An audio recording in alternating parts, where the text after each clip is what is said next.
அனைவருக்கும் வணக்கம். இன்னைக்கு இந்த வீடியோல என்ன பார்க்க போறோம்? 5ஆம் வகுப்பு அறிவியல் 3ஆம் பருவம் அலகு 1 நமது சுற்றுச்சூழல். இந்த பாடப்பகுதியில் இருக்கக்கூடிய அனைத்து வினாக்களுக்குமான விடைகளை பார்க்கலாம் வாங்க.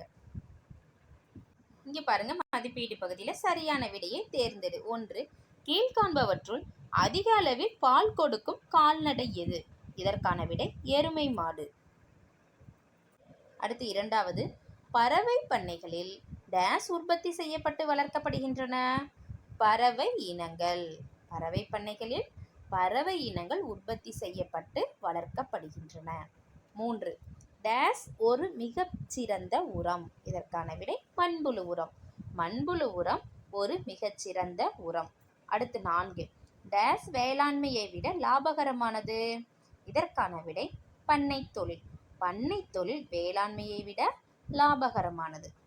அடுத்து பறவை பண்ணை தொழிலில் தமிழ்நாட்டின் டேஸ் மாவட்டம் சிறந்து விளங்குகிறது. இதற்கான விடை நாமக்கல். பறவை பண்ணை தொழிலில் தமிழ்நாட்டின் நாமக்கல் மாவட்டம் சிறந்து விளங்குகிறது. அடுத்து இந்தியாவில் கோடிட்டிடத்தை நிரப்புக.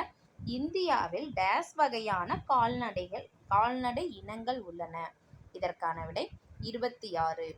அடுத்து 2. டேஸின் பால் பசுமாட்டின் பாலை விட அதிக ஊட்டச்சத்து கொண்டது. இதற்கான விடை எருமை மாட்டின் பால் பசுமாட்டின் பாலை விட அதிக ஊட்டச்சத்து கொண்டது. அடுத்து டேஸில் அதிக அளவு நார்ச்சத்து உள்ளது. இதற்கான விடை சக்கையில். சக்கையில் அதிக அளவு நார்ச்சத்து உள்ளது. பறவை பண்ணைகளில் உள்ள பறவைகளின் எச்சம் டேஸாக பயன்படுகிறது. இதற்கான விடை உரம். அடுத்து 5. மண்புழு உரமாக்கல் என்பது டேஸை சத்து நிறைந்த உரமாக மாற்றுவதாகும். இதற்கான விடை கரிம கழிவுகளை சத்து நிறைந்த உரமாக மாற்றுவதாகும். அடுத்து பொறுத்துக. ஸ்ருதி எருமை மாடு, வெள்ளிப்புரட்சி பால், முட்டைக்கோழி முட்டை, பசுமை உரம் பருப்பு வகை தாவரங்கள், கால்நடைகள் போக்குவரத்து. இது அதற்கான விடை. அடுத்து பாருங்க, சரியா அல்லது தவறா என கூறுக. தவறான கூற்றை திருத்தி எழுதுக.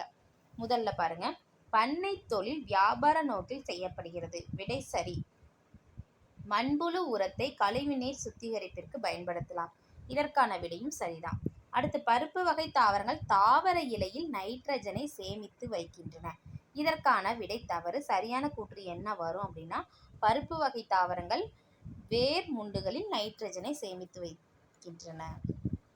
அதாவது இந்த மாதிரி விடை எழுதிக்கணும். விடை தவறு. சரியான கூற்று பருப்பு வகை தாவரங்கள் வேர் முண்டுகளில் நைட்ரஜனை சேமித்து வைக்கின்றன. இந்த மாதிரி எழுதிக்கலாம்.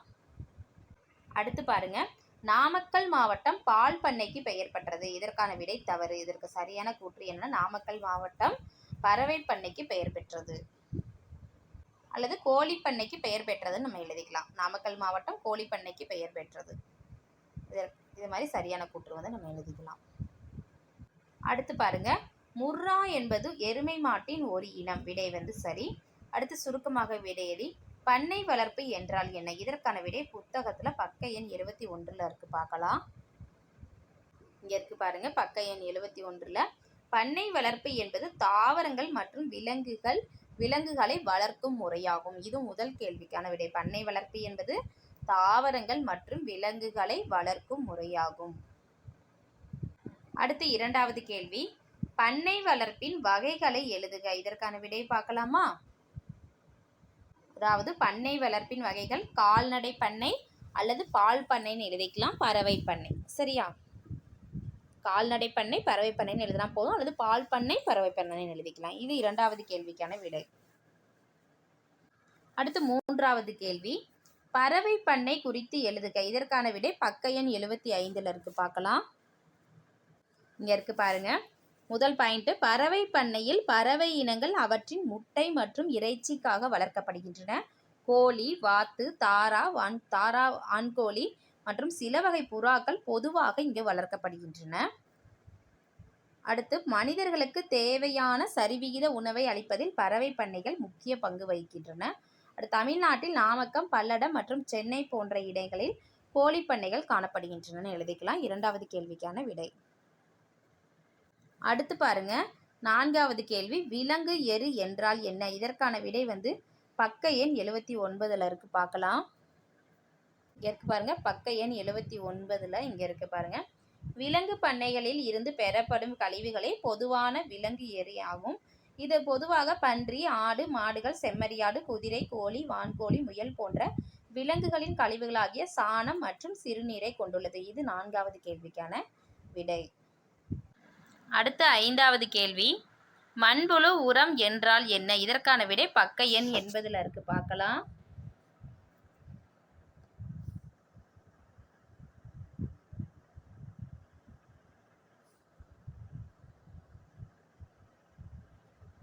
இங்கே இருக்கு பாருங்க.